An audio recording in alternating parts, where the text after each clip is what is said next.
Sabot ah. Ah, Ano meron? napaputol yung mga puno. Papagawa raw ng resort yung bago nakabili. Ganon. Di ba bawal magpuputol ng puno dito? Ikaw ang bawal dito. You're trespassing.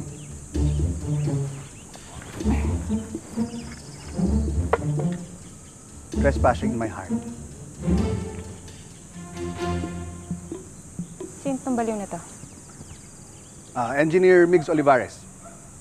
Ako yung nakabili ng lupa na to.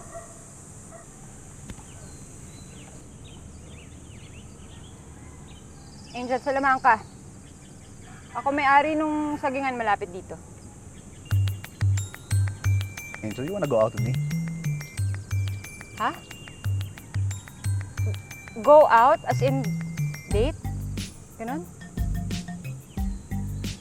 Okay ka lang? Kakakilala pa lang natin ah. Okay ka lang? Kapal naman ang mukha nito. Angel, alam mo, naniniwala ko, life is too short. Dapat ginagawa natin kung ano yung mga gusto natin. Kitang-kita ko pag tingin mo sa akin, type mo ako eh. Ah, ganon? Gumising ka nga dyan. Kapal ang mukha nito. Tumabay ka dyan. Aray, aray. Kung gusto mo maging short yung buhay mo. Aray ko. Alis, alis, alis.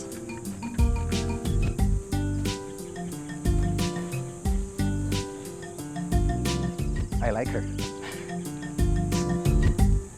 Kita mo yung connection?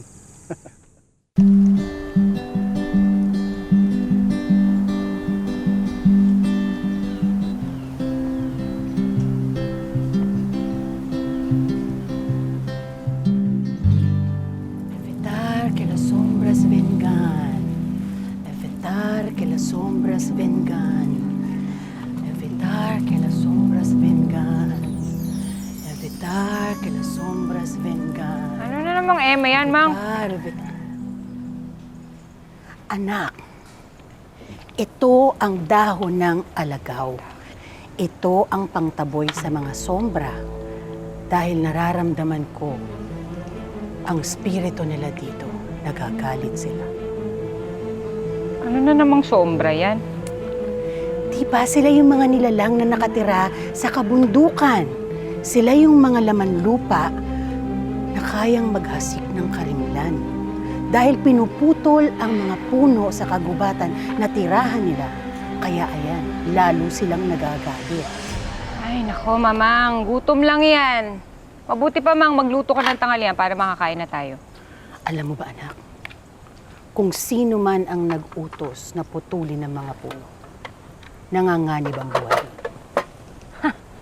Sana nga magdilang anghel kayo, Mang. Para matauhan yung taong mayabang na yan. Karma siya. Huy, nak, huwag kang magsasalita ng ganyan. Masama na ang iisip ng ikasasama ng ibang tao. Ha? Huwag ganyan, huwag ganyan. Ano ba yan, Mang? Yan. Avatar, avatar, avatar. Yan.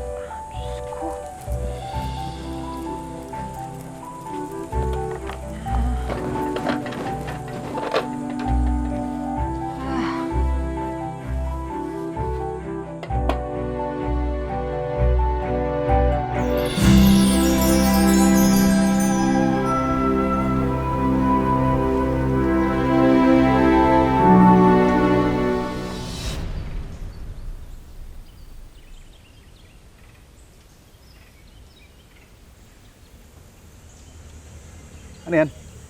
Ay, boss, dagtaho. Pero ngayon lang ako nakakita ng ganyan kaitim na dagta eh. Bukas na natin tuloy ito. Mukhang kailangan mo na rin palitan yung talim ng chainsaw mo eh. Ay, sakto boss. Tom Jones na ako eh.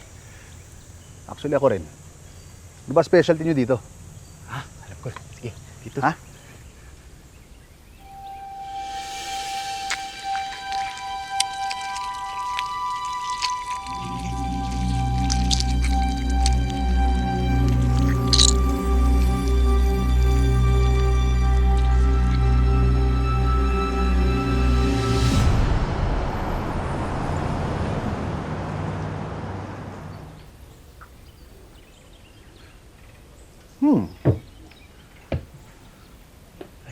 Sir, makukulam daw yung nanay ni Angel, si Aling Selma.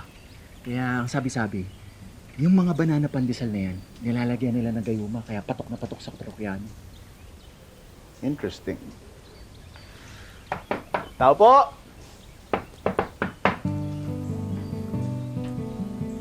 Ikaw na naman. Ano ginagawa mo dito? Ano ka ba? Stalker ka ba? Ay, hindi.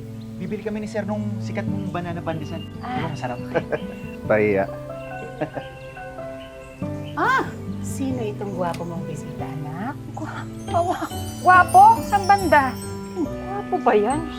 Mang, siya yung sinasabi kong engineer dun sa ginagawang resort. Ikaw pala yun. Opo.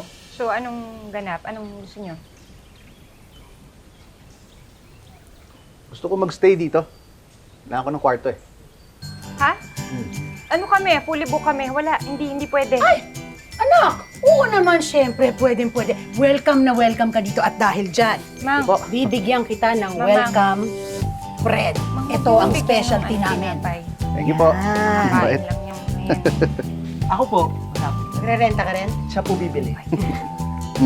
Tayo tayo. Sarap to ah.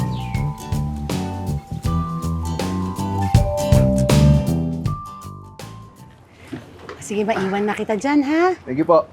Mang, bakit ka naman pumayag ng stayan dito?